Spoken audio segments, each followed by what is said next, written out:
আমি আছি, আমি হব, আমি ছিলাম এই ধরনের ইংরেজি ট্রান্সলেশন করার জন্য তোমাদের অ্যামিজা, ওয়াজ ওয়্যার এবং শ্যাল বি, উইল বির ব্যবহার জানতে হবে। তোমরা কি জানতে চাও? তাহলে চলো জেনে নাও।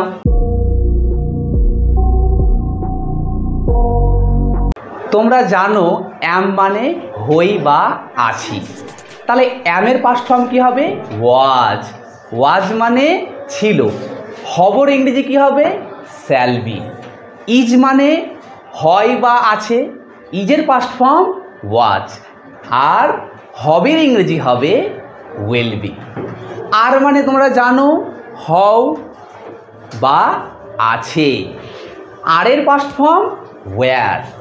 ওয়্যার মানে ছিল। তাহলে হবের ইংরেজি হবে উইল বি। তোমরা জানো আই এবং উইয়ের পরে কিন্তু মডার্ন ইংলিশে শ্যালের ব্যবহার প্রায় উঠে যাচ্ছে। এটা তোমাদের মাথায় রাখতে হবে। ওকে, ঠিক আছে। তোমরা জানো আমি আছি এর ইংরেজি হবে আই অ্যাম। কিন্তু এবার যদি বলা হয় আমি শ্রেণীকক্ষে আছি, I am in the classroom. এবার যদি বলা হয় আমি ছিলাম, আই ওয়াজ। আই ওয়াজ মানে আমি ছিলাম। এবার যদি বলা হয় আমি শ্রেণীকক্ষে ছিলাম, I was in the classroom. I was in the classroom মানে আমি শ্রেণীকক্ষে ছিলাম। এবার যদি বলা হয় আমি হব, I shall be. I shall be মানে আমি হব। এবার যদি বলা হয় আমি খুশি হব, এর ইংরেজি কি হবে? I shall be happy. I shall be happy মানে আমি খুশি হব। আমরা আছি এর ইংরেজি হবে উই আর। এবার যদি বলা হয় আমরা মাঠে আছি, এর ইংরেজি হবে we are in the field. আমরা ছিলাম, উই ওয়্যার। তোমরা জানো আর এর পাস্ট ফর্ম ওয়্যার। তাহলে আমরা ছিলাম, উই ওয়্যার। আমরা মাঠে ছিলাম, এর ইংরেজি কি হবে? We were in the field. এবার যদি বলা হয় আমরা হব, উই শ্যাল বি। আমরা হব এর ইংরেজি কি হবে? উই শ্যাল বি মানে আমরা হব।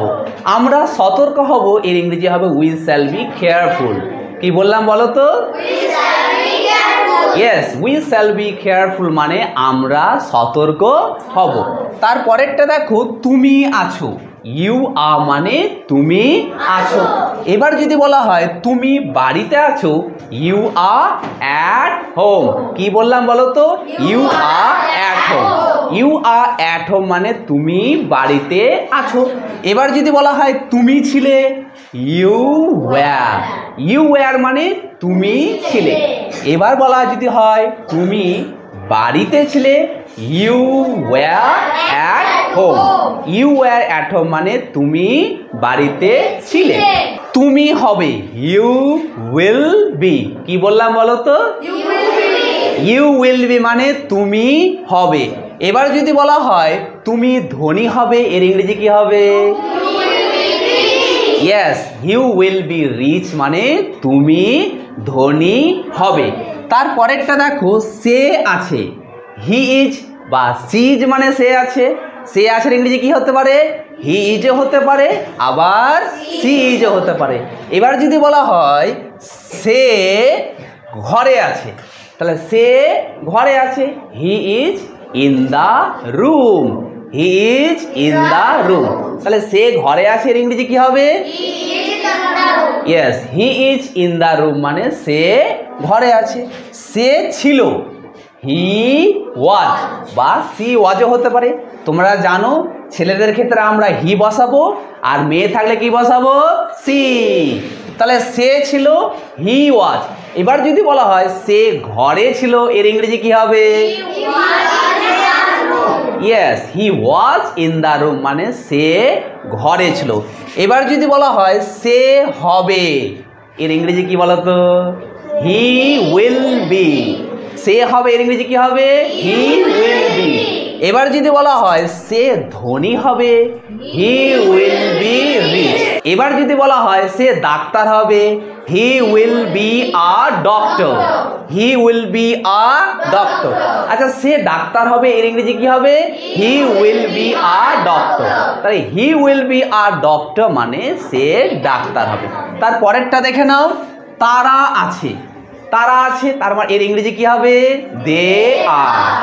তারা আছে এর ইংরেজি কি হবে? ইয়েস, দে আর মানে তারা আছে।